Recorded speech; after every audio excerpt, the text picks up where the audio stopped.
Primeira carta do apóstolo Paulo aos Coríntios, capítulo número 11.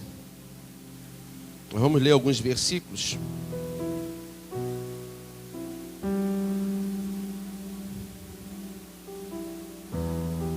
O Senhor tem me incomodado para durante esse mês de setembro estarmos trabalhando o termo sobre a igreja de Deus vivo, sobre a igreja do Senhor. Eu acredito que é imprescindível nesse momento estarmos hoje falando especificamente sobre esse texto que nós vamos ler agora, sobre a ceia do Senhor, porque essa é uma ordenança de Deus para a igreja de Deus.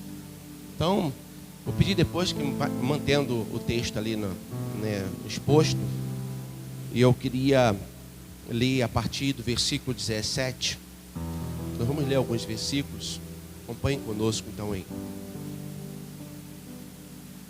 Entretanto nisto, versículo 17 de 1 Coríntios capítulo 11. Entretanto nisto lhes vou dizer, não os elogio, pois as reuniões de vocês mais fazem mal do que bem. Em primeiro lugar, eu ouço, e quando vocês se reúnem como igreja, há entre vós divisões.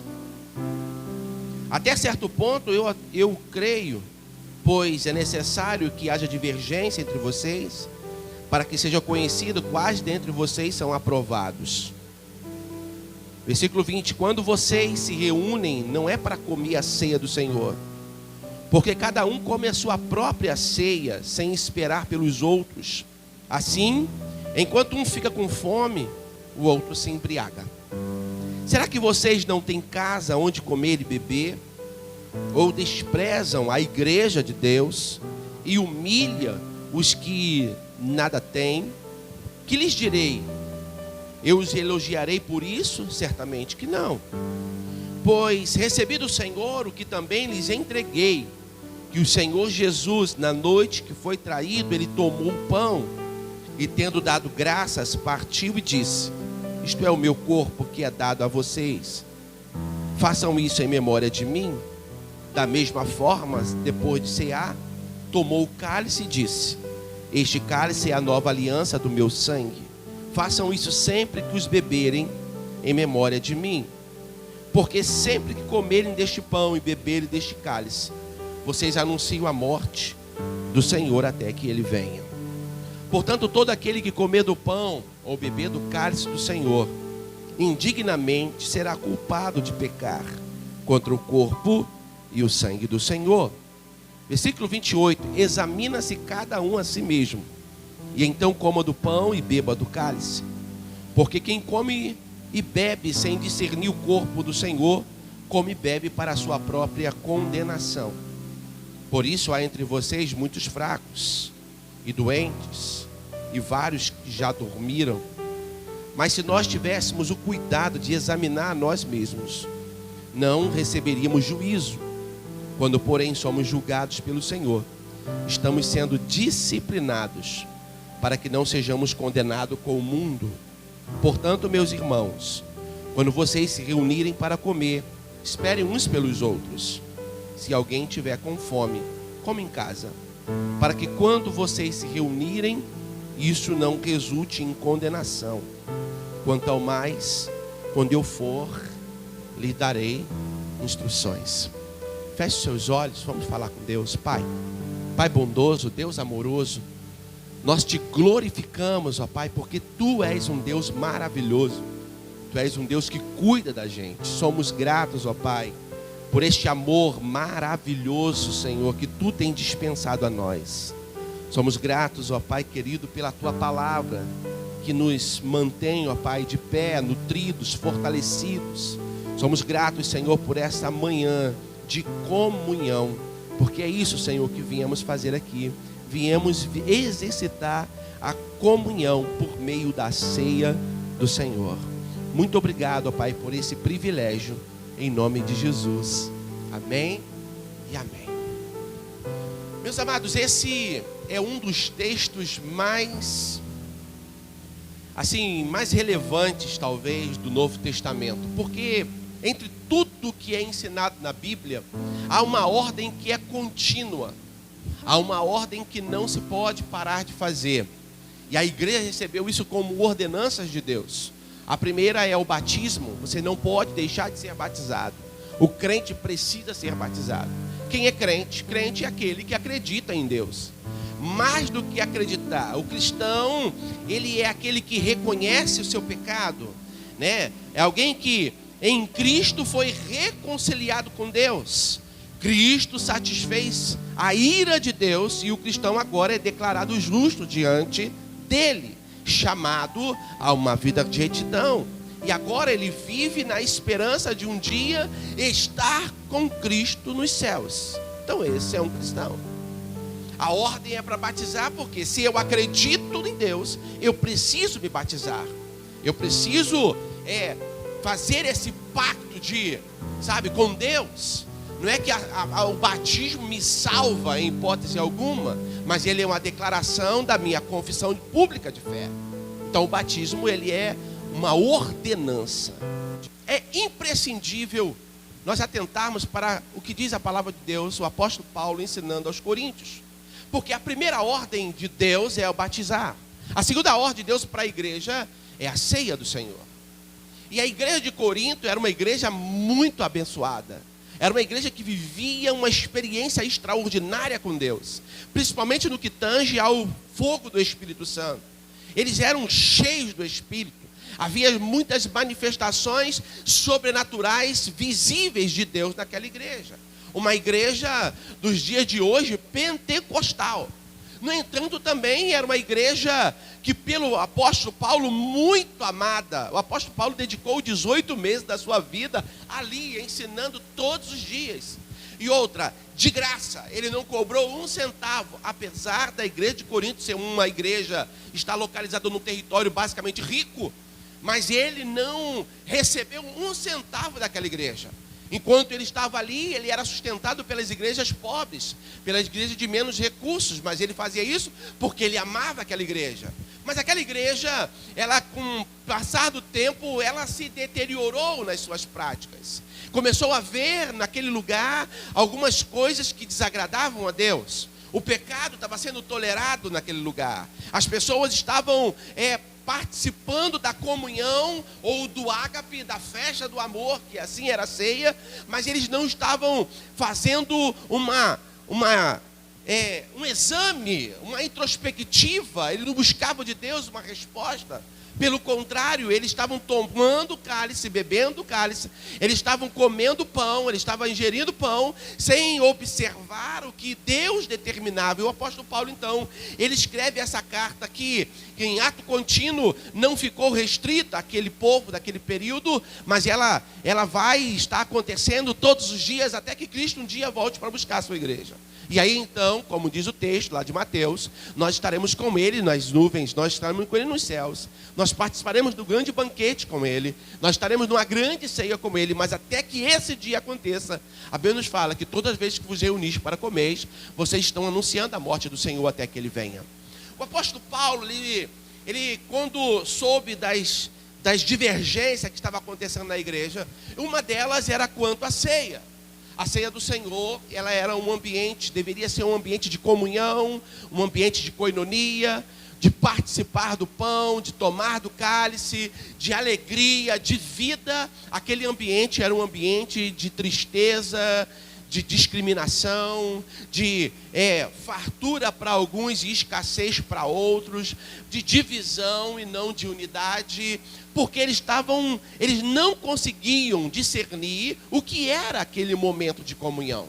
Então quem tinha um pouco mais de recursos, certamente se juntava a outros que tinham mais recursos. Em contrapartida, quem não tinha muitos recursos passavam dificuldade, naquela que era uma festa para todos.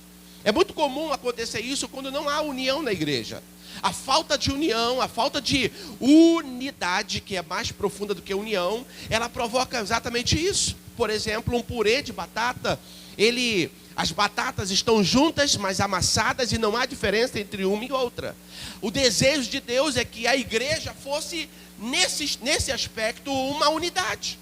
Que olhasse para um e não visse diferença, que todos fossem iguais de verdade. A ideia de Deus era exatamente isso. Era que fôssemos uma unidade perfeita, como no purê de batata, e não uma união, apenas unidos no lugar como um saco de batatas. Cada um, estão todas elas dentro do saco, mas cada uma na sua total individualidade. Elas não se unificam, de maneira que quando o que é legal da unidade é que quando um sofre, todo mundo sofre com ele. Quando um padece, todo mundo padece com ele. A igreja, a primeira igreja, a igreja lá fundada em Atos capítulo 2, essa igreja, a igreja primitiva, ele tinha esse DNA da unidade. No capítulo 4 diz que as pessoas vendiam as suas propriedades, traziam e depositavam aos pés dos apóstolos, de maneira que os apóstolos, eles faziam com que todos fossem iguais.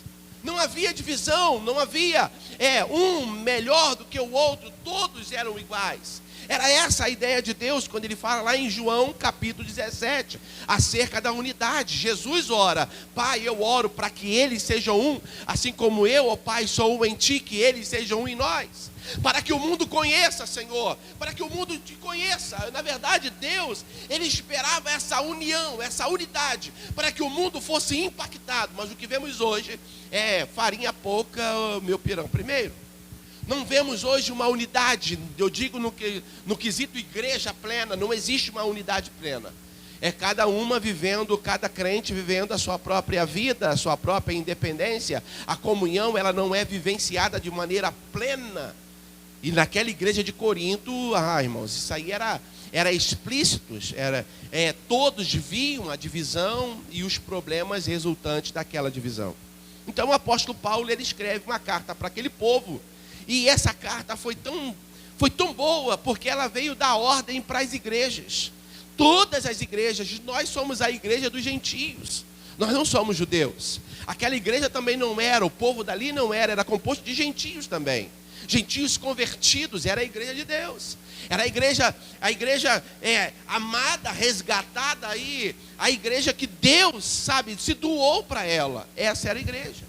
A igreja que o apóstolo Pedro recebeu como orientação, dizendo que sobre Cristo ele edificaria a igreja, e as portas do inferno não prevaleceriam sobre ela. Pois é essa a igreja, composta de todos os crentes, de todos os lugares, de todo o mundo.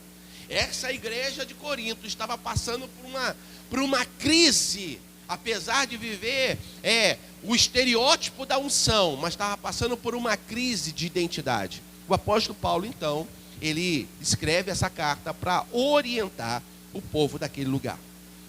Vamos ler então a partir do versículo 10, fazer uma leitura desse texto melhor. Nisto vou lhes dizer, não os elogio, porque as reuniões de vocês fazem mais mal do que bem. No lugar onde há divisão, não tem como haver alegria plena. No lugar onde há brigas, não tem como haver alegria plena. Aquele lugar aquela reunião estava fazendo mal e não estava fazendo bem. O apóstolo Paulo, então, direciona essa carta para colocar ordem nas coisas. Olha o que vai dizer o versículo 21 desse texto. 1 Coríntios, capítulo 11, versículo 21. Porque cada um come a sua própria ceia, sem esperar pelos outros. Assim, enquanto um fica com fome, o outro fica embriagado. Aquele povo estava no ápice, da sua soberba espiritual, causando uma divisão, fazendo separação, fazendo uma acepção de pessoas, quando Deus não faz acepção de ninguém. E aí então ele vai falar aquele célebre versículo 23, porque o apóstolo Paulo não estava lá na ceia, na primeira ceia, quando Jesus faz com os seus discípulos aquela ceia, participa daquela ceia.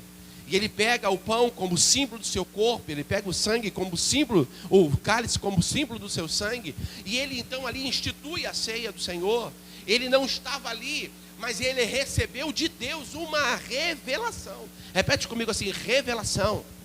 Foi o que o apóstolo Paulo recebeu do Senhor. Olha o que vai dizer o texto: porque eu recebi do Senhor o que também lhes entreguei. Ou seja, o que eu tive de Deus como resposta, eu estou dando para vocês. Eu não estou tirando nada, nem acrescentando nada. Eu estou dando exatamente aquilo que Deus me deu, aquilo que eu recebi dele. Ele não estava na ceia, mas ele estava com Jesus. Jesus estava ensinando ele como foi a última ceia. E ele fala assim: olha, eu recebi do Senhor, que também lhe entreguei. Quando o Senhor Jesus, na noite que foi traído, ele tomou o pão e ele, tendo dado graça, ele partiu e disse: isto é o meu corpo que é dado em favor de vocês, façam isso em memória de mim. O pão, ele simboliza o corpo de Jesus. Na teologia, no campo da teologia, algumas palavras como, por exemplo, consubstanciação, ou em uma outra palavra chamada transubstanciação. Na palavra na consubstanciação, alguns acreditam que o pão, ele contém o corpo de Jesus. Na palavra transubstanciação, para alguns que seguem essa doutrina, na transubstanciação, o pão, ele transforma-se no corpo de Jesus. São duas coisas que são duas palavras que, apesar de ter pessoas que aderem a essa corrente teológica, não está na Bíblia. A Bíblia fala que a ceia, que o pão, ele é um memorial. Ele não vira o corpo e ele não se transforma no corpo.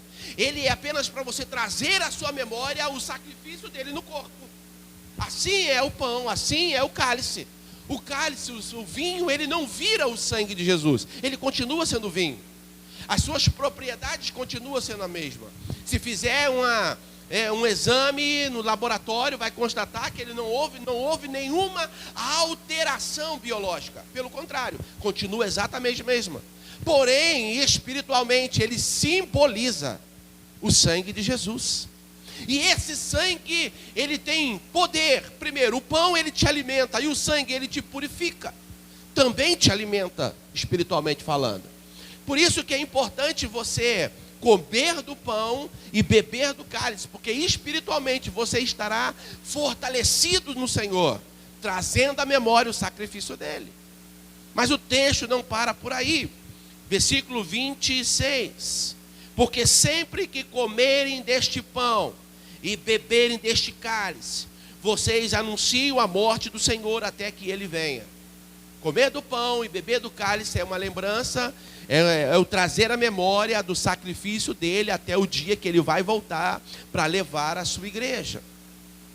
Estamos chegando na parte que vai tocar na gente. Portanto, todo aquele que comer o pão ou beber o cálice do Senhor, indignamente será culpado de pecar contra o corpo e o sangue do Senhor Jesus. Comer o pão e beber o cálice do Senhor indignamente. Irmãos, tem pessoas que quando leem esse texto, ele fala assim: eu sou indigno, não vou tomar do pão, não vou comer do pão. Eu sou indigno, não vou beber do cálice. Eu pequei, eu errei, eu fiz algo, eu falei, eu vi, eu fiz, eu cometi. E aí eles, não discernindo o corpo de Cristo, eles acabam bebendo, eles não conseguem identificar o corpo de Jesus, o corpo de Cristo, a ceia do Senhor, e acabam se eximindo de tomar do corpo e de beber do cálice do Senhor. A Bíblia fala que você deve se examinar, não que você deve se abster. Examinar é fazer um exame por dentro, como de uma ultrassom. Examinar é colocar o seu interior à prova diante de Deus. Você precisa fazer uma avaliação de como está o seu interior. Que tipo de pecado você cometeu? Quais os pecados que vocês cometeram? Irmãos, a Bíblia nos ensina que o cair, ele é do homem. O cair é natural. Todos nós estamos sujeitos a cair.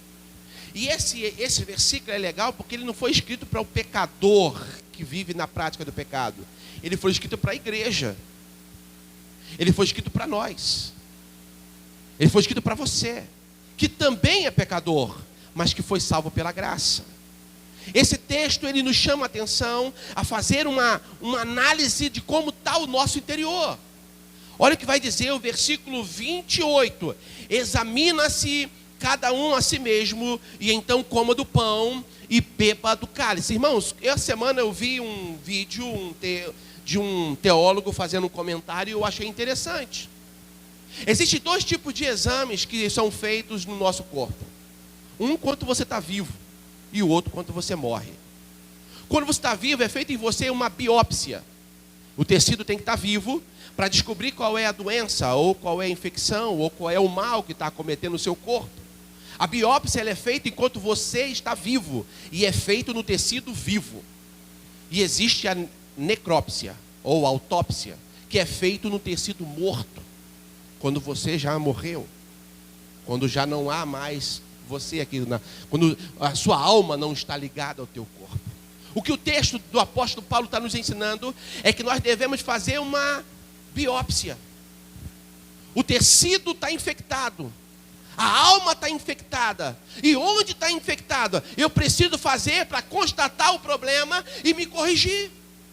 Por isso que é importante, irmãos, nos reunirmos para cear. E quando nos reunirmos, fazermos uma biópsia, fazermos um autoexame, verificar onde tem algum pecado, sabe, aonde tem algum erro, aonde tem algum mal. E os pecados, eles começam, eles são, na verdade, eles evoluem, eles crescem. E pela falta de tratamento, pode chegar a uma doença gravíssima, ao ponto de levar à morte. Porque muitas pessoas morrem, porque não trata quando está pequeno. Porque muitos têm que passar pela autópsia, porque não foi feita a biópsia enquanto estava com vida. E aí então morreu, já era, irmãos. O caráter de muita gente está sendo exposto, está sendo feita uma autópsia no caráter de muitos crentes. Por quê? Porque enquanto eles estavam vivos, não faziam a biópsia mensal, ou semanal, ou todas as vezes que vos reuniam para comer. É importante fazermos o exame, ver como é que nós estamos. E o texto nos adverte: examina então o homem a si mesmo. Faz um autoexame, faz uma autocrítica. Avalie como é que está a sua mente, a sua intenção, as suas motivações, os seus desejos, os seus desígnios. Você precisa fazer isso. E quando você examina, você corrige, você tem a chance de corrigir, de melhorar. Eu tenho uma impressora, ela funciona a jato de tinta. E eu percebo que às vezes algumas cores não saem de maneira perfeita, então aparecem os riscos nas letras, aparecem os riscos dos desenhos. E pela falta de uma correção nela, de uma autolimpeza, aqueles riscos eles vão evoluindo e as cores elas vão sumindo. E às vezes o amarelo vai embora, às vezes o azul vai embora, às vezes o preto falha. E aí eu preciso fazer uma correção, eu preciso fazer uma recalibragem nela. E aí então quando eu puxo a folha de calibragem, ou a folha lá da correção, quando eu não faço isso e imprimo aquela folha, aparece o amarelo falhando. Às vezes nem o amarelo aparece mais, aparece o vermelho falhando, ou já quase não aparece nada de vermelho. E aí então eu faço a limpeza dos bicos, é apenas uns botões que se aperta. E aí ele faz um processo e depois ela volta a funcionar perfeitamente. Quando eu imprimo, sai lá o amarelo, o azul, o vermelho e o preto. Sai tudo direitinho. Olha que coisa linda, coisa maravilhosa. Nós precisamos fazer periodicamente uma avaliação. Sabe para que essa avaliação? É para que a gente não precise depois ir para a assistência técnica e fique lá. Porque por não saber como mexer na minha impressora, eu quase danifiquei o bico injetor dela. Uma manutenção dessa é 0,800. Você aperta botões e ela mesmo faz o seu próprio exame. Um bico injetor danificado custa R$450. É um terço da impressora. Você está entendendo? Tem muita gente morrendo espiritualmente porque não são capazes de fazer um autoexame. Beber do corpo e comer do corpo e beber do sangue, do cálice de forma indigna, é comer e beber sem fazer esse autoexame, de fazer essa autocrítica. Nós estamos passivos a errar. O que você não pode é ser prazer no erro. O erro tem que te provocar náuseas, o desejo de vômito, tem que te fazer mal. O pecado não pode ser prazeroso para você. Nós estamos sujeitos a errar, porque diz a Bíblia lá em João, capítulo 3, 1 João, capítulo 2, perdão. Filhinhos, não pequeis, mas se vocês pecarem, vocês têm um advogado junto ao Pai. A ordem é: não pequem, mas se pecarem, pecado ele é errar o alvo. Então todos nós estamos sujeitos a errar o alvo. O que não pode haver é a falta do autoexame, é ter prazer em errar o alvo, é mirar uma pedra, dar topada na pedra e sentir prazer naquilo, porque o pecado é como uma topada, e tem pessoas que sentem prazer na topada, sentem prazer no erro. O erro tem que te causar mal. Você não pode ter prazer no pecado. O que o apóstolo Paulo nos fala, examine então cada um a si mesmo, e então coma do pão e beba do cálice. Olha, ele não manda você não tomar ceia. Pelo contrário, ele manda você examinar. Depois que fizer o autoexame, come do pão e beba do cálice. Como na minha impressora, continue imprimindo, não pare de imprimir. Versículo 29. Porque quem come e bebe sem discernir o corpo do Senhor, come e bebe para a sua própria condenação. Nós somos a igreja do Deus vivo. Nós somos a igreja, somos a menina dos olhos de Deus. E aqui o texto vai dizer que quem come e bebe sem discernir, come e bebe para ser condenado. Eu lembro que há um mês atrás eu falei que quando você peca, quando você tem prazer no pecado, o ambiente, que é um ambiente de glória, que é um ambiente de unção, para o diabo se transforma num ambiente de acusação. E aí você, ao invés de sentir prazer de estar na presença do Senhor, você sente náuseas, você sente vergonha, porque o diabo fica apontando para você o seu erro, apontando para você o seu pecado, apontando para você o que você cometeu, apontando para você as suas falhas. O diabo sente prazer em ficar apontando.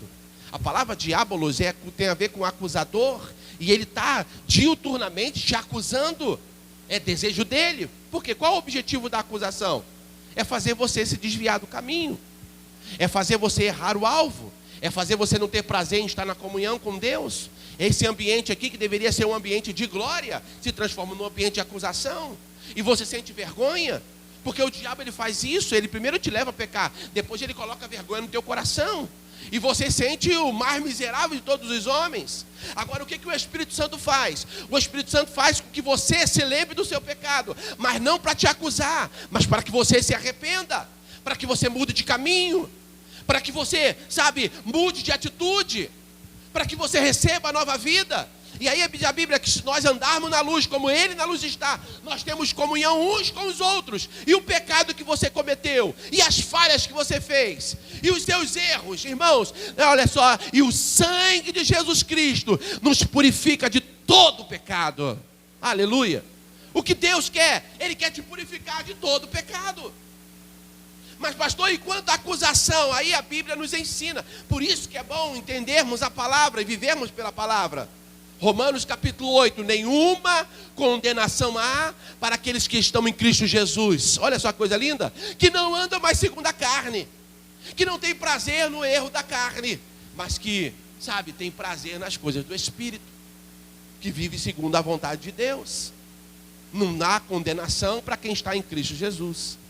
E o que o apóstolo Paulo nos ensina aos Coríntios é que você precisa fazer uma avaliação do seu eu, para corrigir as suas falhas, para comer do pão de forma digna, e você obtém a vida. Porque assim como quem bebe e come de forma indigna come para condenação, quem bebe e come de forma digna, come e bebe para ter vida, para ser fortalecido. Versículo 30.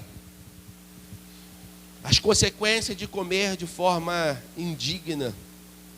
O texto vai dizer: por isso há entre vocês muitos fracos e doentes, e vários que já dormiram. Ele usa 3 figuras de linguagem: fraco, doente e os mortos. São 3 estágios da nossa vida quando não há conversão, quando não há mudança de atitude, quando não há uma autoavaliação, quando não há um autoexame, quando não há uma biópsia do seu caráter. A primeira é fraco. Uma pessoa que peca, a primeira coisa que ela faz, ela se enfraquece. Uma vez eu conversando com uma jovem, ela falou assim: pastor, eu estou tão fraquinha na fé. Eu me sinto muito fraca. Eu mesmo me sinto muito fraca, pastor. Você tem lido a palavra? Não. Você tem orado? Não. Por que você tem faltado os cultos? Porque eu estou fraco. Então você está pretendendo morrer? Você pretende morrer? Porque se você está fraco, você precisa buscar se fortalecer em Deus. Porque a fraqueza, irmãos, nada mais é do que a falta de disposição para buscar de Deus o perdão. O diabo, ele vai se aproveitar da sua fraqueza e colocar em você o ser mais podre, mais nojento, mais indigno do planeta. E aí você vai se enfraquecendo, por quê? Porque ele vai roubando, minando as suas forças. Como um câncer que rouba a tua energia, assim é o pecado em nossas vidas. Ele nos rouba a energia, ele absorve a nossa vontade de nos alinharmos em Deus. E o que era um pecadinho, se é que podemos dizer assim, ele vira um pecadão. Você está entendendo? O que era apenas um desejo, é por isso que a Bíblia nos ensina: confessai as vossas culpas, os vossos pecados uns aos outros. É importante confessar os desejos, para que depois a gente não tenha que confessar uma culpa. Tem pessoas que não conseguem confessar um pequeno pecado, ou um pecado casual. E aí depois, irmãos, jamais vai confessar um pecado que virou rotina. Por quê? Porque o primeiro estágio é o enfraquecimento espiritual. A pessoa que peca, ela já não sente mais prazer em orar, em vir à igreja, em ler a palavra. Ela vai perdendo o apetite espiritual. Nós falamos aqui sobre a palavra de Deus, que o discípulo ele tem prazer na palavra. E um sintoma de um discípulo fortalecido, ele tem apetite na palavra de Deus. Ele sente prazer na palavra, então ele lê a palavra, ele come a palavra. Sabe o que o pecado faz? Ele tira o desejo de você se alimentar, por isso se enfraquece. Esse é o primeiro estágio. A falta de alimento da palavra de Deus, a falta de alimento sólido, leva o ser a perder a saúde espiritual, o vigor. Porque o primeiro você ora para você, depois você ora pelos outros. A falta de vigor espiritual, ela rouba a tua energia. Você não consegue orar por você, muito menos pelos outros. Então quem tinha ministério, ele vai abandonando o ministério, ele vai perdendo o prazer de estar, servindo a Deus. Então ele era um diácono, ele já não sente mais prazer de ser diácono. Servir a igreja é um peso. Está entendendo? Ele vai adoecendo e a pessoa vai perdendo vigor, vai perdendo o prazer de fazer aquilo que ele antes sorria de fazer, agora já é um peso. Ele não sente mais prazer, ele se incomoda com tudo. É o barulho que está alto, é o som que está baixo, é as crianças que correm, é o silêncio que é muito grande, é o irmão que canta mal, é o outro que toca alto. Você está entendendo? Vai ficando incomodado com tudo, porque uma pessoa doente, ela se sente desconfortável em qualquer ambiente. Então o primeiro estágio é o enfraquecimento, o segundo estágio é a doença. E por fim, irmãos, é a morte. O texto vai dizer: por isso há entre vós muitos fracos. Primeiro estágio. A falta de apetite espiritual leva a pessoa a se enfraquecer. E o prazer pelo pecado, a pessoa vai se enfraquecendo ainda mais. A falta de arrependimento leva a pessoa a adoecer. E a falta de cura da sua doença. Por quê? Porque não houve arrependimento. Porque não houve discernimento do que Deus está ensinando, do que Deus está mostrando. E aí então leva a pessoa ao óbito espiritual. Por isso há entre vocês várias pessoas que já dormiram. Esse dormir aí tem um sentido de morte espiritual. É um vivo morto. Ele é vivo fisicamente, mas está morto espiritualmente. O Senhor não nos chamou para vivermos dessa maneira. Vivermos como um vivo morto. Alguém que está arrastando um corpo morto. E aí o texto vai continuar nos ensinando, versículo 31. Mas se nós tivéssemos o cuidado de examinar a nós mesmos, não receberíamos juízo. Você não seria condenado por ninguém se você se examinasse a você mesmo. Agora, irmãos, examinar a nós mesmos é segundo a vontade e a palavra de Deus. A palavra de Deus é o que é o manual, é a regra. Não é a regra do pastor, não é a regra da igreja, não é a regra do irmão, é a regra da palavra. É fazer uma avaliação, uma autocrítica, fazer uma análise baseada na palavra. Eu preciso examinar a minha vida pela palavra. Porque quando eu examino a minha vida pela palavra, eu não recebo condenação de ninguém. Eu não vou ter como me condenar, o diabo não vai ter nada para me acusar, e as pessoas também não vão ter. Nós precisamos fazer periodicamente essa análise do nosso ser. E o apóstolo Paulo então conclui essa carta dizendo: se alguém estiver com fome, come em casa, para que quando vocês se reunirem, isto não resulte em condenação. Quanto ao mais, quando eu for, darei instruções. Eu achei interessante essa parte. Quando vocês se reunirem, isto não resulte em condenação. Lembra que eu falei? No ambiente de arrependimento, você não vai ter a condenação do inferno. O inferno não tem o que apontar para você. E aí algumas pessoas falam assim: mas pastor, o diabo ele continua me acusando. Irmão, você precisa tomar posse da palavra de Deus. Você continua na prática do pecado? Não, já não estou mais praticando o pecado. Então você precisa tomar posse do sangue de Jesus. Agora o grande problema da gente é que o sangue de Jesus ele tem poder de nos perdoar de todo o pecado. É verdade ou não é? Amém? O sangue de Jesus nos purifica de todo o pecado, amém? Maravilha. Bem, se o sangue que me purifica de todo o pecado, irmãos, não existe pecado que ele não perdoa. Agora o diabo se apropria. O diabo ele, sabe, de algumas fragilidades para apontar, para te acusar.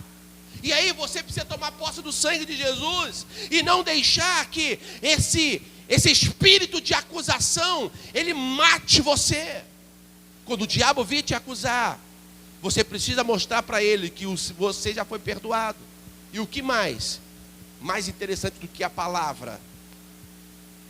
Segunda carta do apóstolo Paulo aos Coríntios, capítulo 5, versículo 17, diz: portanto, se alguém está em Cristo, nova criatura é. As coisas velhas se passaram e tudo se fez novo. Você está em Cristo, você é nova criatura. Não há mais condenação para você. Não há mais demônio para acusar você. Por quê? Porque você está em Cristo. Não é que você é um ser perfeito, não. Você peca, você erra, mas você aceita o sangue de Jesus. Você não tem prazer na prática do pecado. Você busca viver uma vida de santidade. E aí já não há mais condenação para você. Não há mais acusação. Satanás não tem instrumentalidade para acusar você. Tem alguém comigo? Diga amém. Está entendendo por quê? Que a Bíblia nos adverte a examinarmos, a fazer uma autocrítica, uma autoanálise, para que o ambiente espiritual que a igreja se reúne seja um ambiente de glória, de unção, de comunhão, de vida e não de morte, e não de acusação, e não de instrumentalidade para o diabo acusar você. Agora eu quero orar contigo. Nós vamos agora, nesse momento, estar orando ao Senhor Jesus. Vamos estar orando ao Senhor. E eu queria que você trouxesse a sua memória, as suas fraquezas, suas fragilidades. Trouxesse a tua memória, seus pecados. Você não tem que falar para pastor, para pastora, para o seu discipulador, para o seu líder de célula. Você tem que falar para Deus o seu pecado. Conte para Ele, irmãos. Ele tem poder de perdoar você. Ele tem poder de purificar você. Ele tem poder de limpar você. Ele tem poder de perdoar você.